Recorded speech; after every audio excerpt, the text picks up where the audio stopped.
आप सभी दर्शकों को भाद्रपद मास की राधा अष्टमी यानी कि राधा जयंती व्रत की हार्दिक शुभकामनाएं। दोस्तों, क्या आप जानते हैं इस साल राधा अष्टमी 2025 पर सिर्फ एक छोटी सी गलती भी राधा रानी की कृपा को आपसे दूर कर सकती है? और यही नहीं, क्या आप भी कंफ्यूज हैं कि राधा अष्टमी 2025 आखिरकार कब मनाई जाएगी? क्या यह 30 अगस्त को है या फिर यह 31 अगस्त को है? इस साल का शुभ मुहूर्त क्या रहेगा, पूजा विधि क्या रहने वाली है, और इस दिन आपको क्या खाना चाहिए एवं क्या नहीं खाना चाहिए, और व्रत खोलने का सही समय कौन सा है? और क्या आप जानते हैं कि राधा अष्टमी के दिन ठीक 12 बजे व्रत खोलने का असली कारण क्या है? क्यों राधा रानी ने खुद अपने भक्तों से एक अनूठा वचन लिया था? और क्या आप जानते हैं कि राधा रानी का जन्म तालाब के बीच खिले कमल पर कैसे हुआ था? राधा अष्टमी के दिन राधा रानी को तुलसी के पत्ते क्यों नहीं चढ़ाए जाते हैं, जबकि भगवान श्री कृष्ण को तुलसी अत्यंत ही प्रिय है? साथ ही आपको क्या यह भी पता है कि राधा रानी को अरबी की सब्जी का भोग लगाने का रहस्य क्या है, और वह कौन सा अद्भुत मंत्र है जिसका जाप करने से आपके जीवन की सारी मनोकामनाएं पूर्ण हो जाती हैं? तो आइए जानते हैं राधा अष्टमी कब है, शुभ मुहूर्त, पूजा विधि और वह गुप्त रहस्य जो इस दिन की अद्भुत महिमा को और भी आगे बढ़ा देता है। इसलिए वीडियो को अंत तक जरूर देखिएगा, क्योंकि आखिर में मैं आपको वो गुप्त कथा बताने वाली हूं जिसे बहुत ही कम लोग जानते हैं। साथ ही कौन सा वह शक्तिशाली मंत्र है जिसका जाप करने से राधा रानी की कृपा तुरंत प्राप्त होती है। और हां, एक छोटा सा विश्वास जरूर कीजिए, जो भी इस वीडियो को देखकर जय श्री राधे कमेंट में करेगा उस पर राधा रानी की विशेष कृपा बनी रहेगी। अभी नीचे कमेंट सेक्शन में लिख दीजिए जय श्री राधे। वीडियो को लाइक कर दीजिए और बेल आइकन का बटन दबाना तो बिल्कुल भी ना भूलिएगा, ताकि ऐसी ही महत्वपूर्ण जानकारियां आप सब तक सबसे पहले पहुंचे। जय श्री कृष्णा। राधे राधे। आप सभी को श्री राधा अष्टमी की ढेर सारी शुभकामनाएं।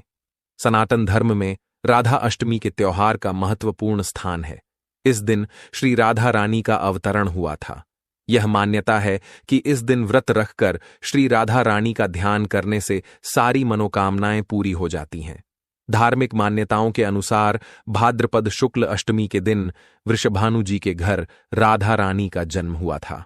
इस दिन को उनके जन्मोत्सव के रूप में मनाया जाता है और आज के दिन ही राधा रानी के साथ भगवान श्री कृष्ण की पूजा भी की जाती है। ऐसी मान्यता है कि इस दिन राधा रानी बृजभानु जी को एक तालाब में खिले हुए कमल के पुष्प के बीचों बीच मिली थी। वह तिथि अष्टमी ही थी। तभी से अष्टमी तिथि को श्री राधा अष्टमी का पर्व मनाया जाता है। धार्मिक मान्यताओं के अनुसार इस दिन राधा कृष्ण की पूजा करने से भगवान श्री कृष्ण प्रसन्न होते हैं और अपने भक्तों की सभी मनोकामनाएं पूर्ण करते हैं। इस व्रत को रखने से गृहस्थ जीवन में सुख, समृद्धि और सौभाग्य की भी वृद्धि होती है। मध्याह्न काल में भगवान श्री कृष्ण और राधा रानी की पूजा करना विशेष लाभदायक रहता है। राधा अष्टमी के दिन आप राधा रानी की पूजा करते समय उन्हें अरबी की सब्जी का भोग अवश्य लगाएं, जो कि शुद्ध सात्विक बनी हो, क्योंकि अरबी की सब्जी ऐसा कहा जाता है कि राधा रानी को अत्यंत ही प्रिय है। इस दिन ओम रिंग श्री राधिका मंत्र का जाप करना चाहिए। कुंवारी कन्या या अविवाहित लोग यदि इस मंत्र का जाप करते हैं तो उनके विवाह में आ रही बाधाएं दूर होती हैं। जो लोग प्रेम विवाह करना चाहते हैं वो आज के दिन ओम क्लीं कृष्णाय गोपीजन वल्लभाय स्वाहा, ओम क्लीं कृष्णाय गोपीजन वल्लभाय स्वाहा इस मंत्र का यथासंभव जाप करें। लेकिन यह मंत्र तो बस एक शुरुआत है, क्योंकि आगे हम आपको देंगे वो खास गुप्त मंत्र जिसे केवल कुछ लोग ही जानते हैं और कहते हैं कि उसके जाप से मनोकामनाएं तुरंत पूर्ण हो जाती हैं। लेकिन उससे पहले जान लेते हैं राधा अष्टमी की पूजा कैसे करें। लेकिन ठहरिए, सिर्फ पूजा विधि ही जानना काफी नहीं है। आगे हम आपको बताएंगे वह शुभ मुहूर्त के बारे में, जिसे अगर आप नहीं जानेंगे तो व्रत का असर आधा भी नहीं होगा। तो इसलिए सबसे पहले जान लेते हैं पूजा विधि क्या है। पौराणिक कथाओं के अनुसार श्री राधा रानी भगवान श्री कृष्ण से आयु में बड़ी थी। आज के दिन हो सके तो पूजा करके व्रत जरूर रखें। व्रत बहुत ही आसान है और राधा रानी की पूजा में ज्यादा आपको नियमों का पालन भी नहीं करना होता। राधा अष्टमी के दिन सुबह जल्दी उठकर स्नान आदि से निवृत्त होने के बाद साफ स्वच्छ वस्त्र धारण करें। फिर एक चौकी बिछाकर उस पर आप साफ लाल या पीला वस्त्र बिछाएं। आसपास मंडप सजाएं, रंगोली बनाएं और फिर आपको राधा रानी की जो भी मूर्ति या तस्वीर है उनकी स्थापना करनी होती है। पंचामृत से राधा रानी का अभिषेक करें। फिर इत्र, पुष्प, चंदन आदि अर्पित करें, जल अर्पित करें, राधा रानी जी का श्रृंगार करें, धूप दीप जलाकर रोली अक्षत से राधा रानी की पूजा करें, फल फूल अर्पित करें, राधा रानी जी को भोग लगाएं और व्रत की कथा पढ़ें। व्रत की कथा आपको हमारे वास्तुशास्त्र ज्ञान चैनल पर मिल जाएगी, तो चैनल को सब्सक्राइब जरूर कर लीजिएगा। व्रत कथा सुनने के बाद जिस तरह से कान्हा जी को माखन मिश्री का भोग अत्यंत प्रिय है, उसी तरह से राधा रानी को अरबी की सब्जी बहुत प्रिय है। तो आज के दिन भोग में आप शुद्ध सात्विक अरबी की सब्जी राधा रानी को भोग में अर्पित करें। आप कोई भी मौसमी फल, दूध या दूध से भरी मिठाइयों का भोग तो लगाते ही हैं, साथ में अरबी की सब्जी बनाकर आप उसे प्रसाद रूप में खुद भी ग्रहण करें। दोपहर में अरबी की सब्जी से ही आप अपना उपवास भी खोल सकते हैं। भगवान को जो भी आप भोग अर्पित करते हैं उसमें तुलसी के पत्ते अवश्य रखें, लेकिन ध्यान रखिएगा राधा रानी को तुलसी के पत्ते अर्पित न करें। ध्यान रखें शुद्ध सात्विक भोजन यानी बिना लहसुन प्याज का भोजन आज के दिन बनना चाहिए और उसी का भोग भी लगाना चाहिए।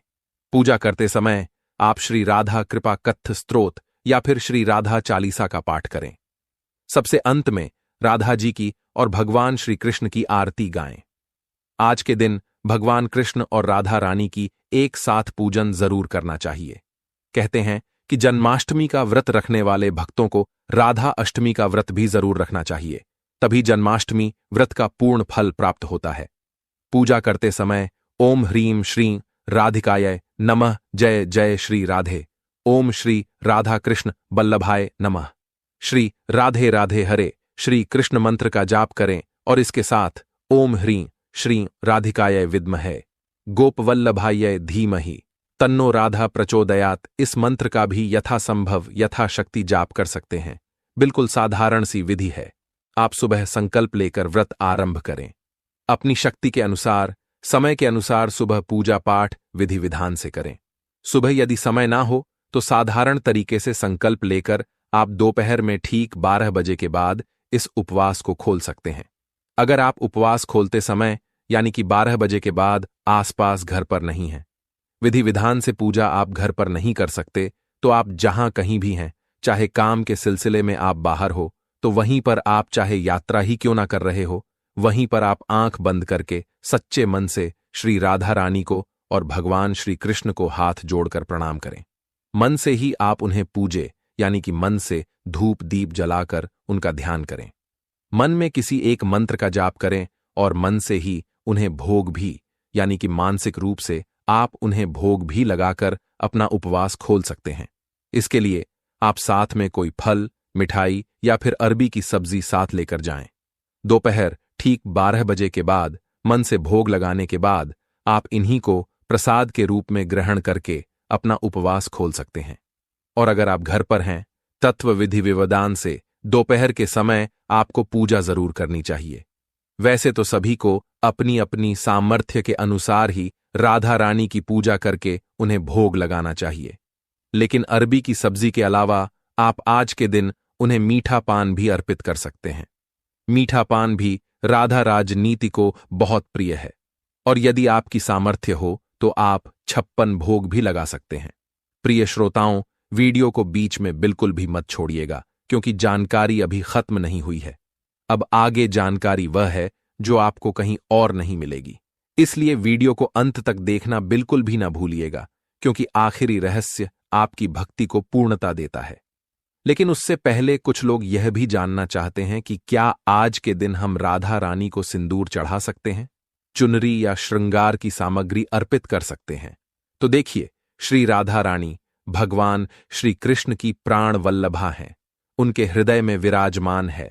लोगों को ऐसा मानना है कि भगवान श्री कृष्ण का श्री राधा रानी से विवाह नहीं हुआ था, लेकिन अगर आप धार्मिक पुराण पढ़ेंगे तो आप स्वयं जानेंगे कि ब्रह्मा जी ने ही भगवान श्री कृष्ण और राधा रानी का विवाह रचाया था, इसलिए राधा रानी भगवान श्री कृष्ण की पत्नी भी हैं, अर्धांगिनी भी हैं। और आज के दिन जो भी भक्त राधा रानी को इस रूप में देखते हैं और राधा रानी को सिंदूर भी चढ़ा सकते हैं, उनका 16 श्रृंगार भी कर सकते हैं। आइए जान लेते हैं कि राधा अष्टमी 2025 आखिर कब मनाई जाएगी। तो देखिए, वैदिक पंचांग के अनुसार इस बार 2025 में राधा अष्टमी आ रही है, 31 अगस्त 2025 रविवार के दिन। इस बार अष्टमी तिथि आरंभ हो जाएगी 30 अगस्त शनिवार को रात्रि में 10:46 पर, और यह अष्टमी तिथि पूर्ण हो रही है अगले दिन 31 अगस्त रविवार के दिन रात्रि में 12:57 पर। इसलिए उदया तिथि के अनुसार 31 अगस्त रविवार के दिन ही हम पवित्र राधा अष्टमी पर्व मनाएंगे, और इसी दिन से ही श्री महालक्ष्मी व्रत भी प्रारंभ हो जाते हैं, और इसी दिन को दुर्गा अष्टमी के नाम से भी जाना जाता है, जो लगातार 16 दिन तक रखे जाते हैं। इसकी भी कंप्लीट वीडियो आपको हमारे वास्तुशास्त्र ज्ञान चैनल पर मिल जाएगी, इसीलिए वास्तुशास्त्र ज्ञान चैनल को सब्सक्राइब अवश्य कर लीजिए, और हां, पास वाले बेल आइकन का बटन दबाना तो बिल्कुल भी ना भूला करें। राधा अष्टमी के दिन राधा रानी का अभिषेक करने के लिए मध्याह्न काल में शुभ मुहूर्त प्राप्त हो रहा है, जो कि है दोपहर 11:05 से लेकर 1:38 के बीच में, और इस प्रकार पूजा के लिए कुल समय अवधि हमें प्राप्त होगी 2 घंटे 33 मिनट की। राधा अष्टमी के दिन प्रातः ब्रह्मा मुहूर्त का समय रहेगा, सुबह 4:29 से लेकर 5:14 के बीच में, और सूर्योदय होगा सुबह 5:59 पर। प्रातः काल में भगवान श्री कृष्ण और श्रीमती राधा रानी की पूजा करने का प्रातःकालीन समय है सुबह 4:51 से लेकर 5:59 के बीच में। इस समय के दौरान प्रातः ब्रह्मा मुहूर्त में उठकर स्नान आदि से शुद्ध होकर अपनी नित्य पूजा करनी चाहिए। भगवान श्री कृष्ण और श्रीमती राधा रानी की विशेष पूजा अर्चना और प्रार्थना करनी चाहिए। इस दिन विशेष अनुराधा नक्षत्र रहेगा शाम 5:27 तक, जो कि किसी भी शुभ कार्य करने के लिए अत्यंत मंगलकारी बताया गया है। इस दिन भद्रा का वास रहेगा सुबह 5:59 से लेकर 11:54 के बीच में। आप दोपहर में पूजा करने के बाद जो व्रत पारणा मुहूर्त है, उस समय व्रत का पारण कर सकते हैं। स्वयं पारण करने से पहले यथासंभव दान दक्षिणा किसी को अवश्य दें। श्री राधा रानी के दिन दोपहर में ठीक 12 बजे के बाद ही राधाष्टमी का व्रत क्यों खोला जाता है, इस बारे में एक कथा प्रचलित है, जिसे स्वयं श्री राधा रानी ने कहा है। तो आप सभी श्रद्धापूर्वक इस कथा को अवश्य सुनिए। बात उस समय की है जब कंस के अत्याचारों से धरती के लोग बहुत दुखी हो गए थे। कंस अपनी प्रजा पर तरह तरह के अत्याचार कर रहा था, यहां तक कि उसने अपनी बहन और बहनोई देवकी और वासुदेव को भी कारागार में बंद करवा दिया था। तब सभी देवी देवताओं की प्रार्थना पर भगवान श्री कृष्ण ने यह वरदान दिया कि अब मेरा धरती पर अवतार होगा। तो यह बात भगवान श्री कृष्ण ने गोकुल धाम में वास करने वाली श्री राधा रानी को बताते हैं कि राधे, अब मैं धरती पर अवतार लेने वाला हूं।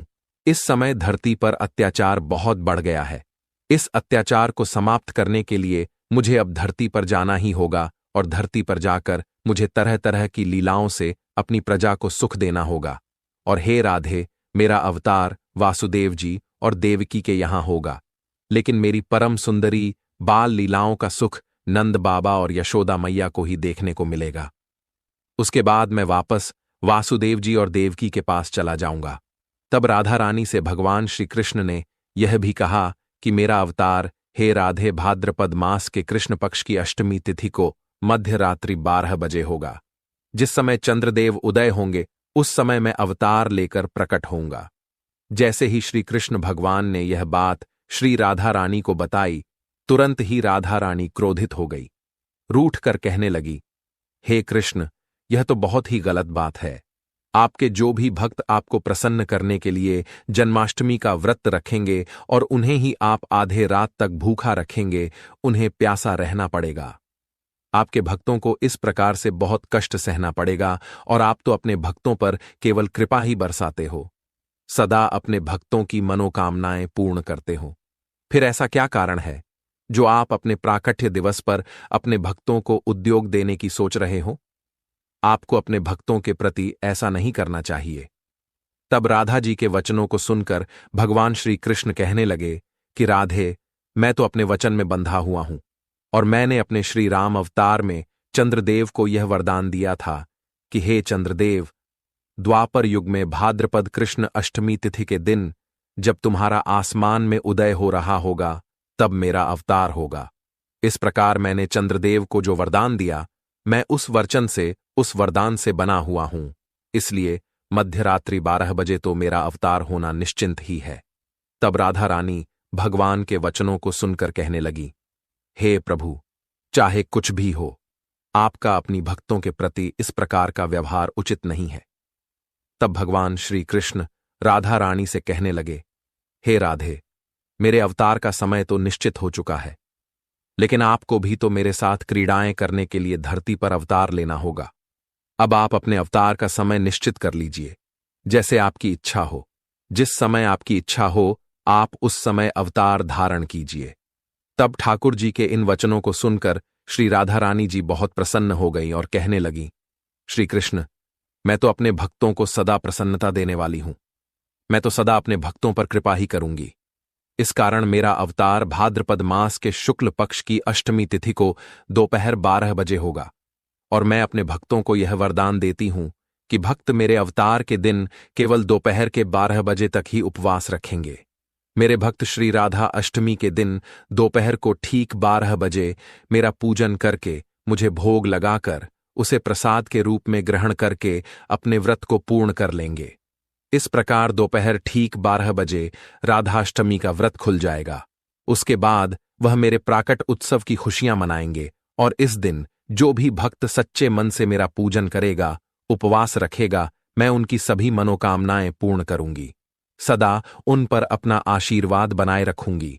मैं अपने ऐसे भक्तों के जीवन में कभी कोई कमी नहीं रहने दूंगी जो मेरा और आपका नाम एक साथ लिया करेंगे, जो मेरी कथाओं को सुनेंगे, मेरे नाम का कीर्तन करेंगे। मैं सदा उनकी रक्षा करूंगी, उनकी सभी मनोकामनाएं पूर्ण करूंगी। यही कारण है कि राधा अष्टमी के दिन ठीक 12 बजे राधा रानी को भोग लगाकर उपवास खोल लिया जाता है। तो यह थी राधा अष्टमी से संबंधित कुछ महत्वपूर्ण जानकारियां। एक गुप्त मान्यता है कि जो भी राधा अष्टमी पर राधा रानी के वीडियो को लाइक करने वाले हर व्यक्ति को राधा रानी के 7 दिन में कृपा प्राप्त होती है। राधा अष्टमी पर कहा जाता है, जो राधा रानी का नाम फैलाता है, उसका भाग्य सोने से ऐसा चमकता है। तो अभी इस वीडियो को लाइक करें, शेयर करें और कमेंट जरूर करें, क्योंकि कहते हैं जो राधा रानी की कथा सुनकर इसे आगे बढ़ाता है, उसके घर में सुख, समृद्धि और सौभाग्य हमेशा बना रहता है।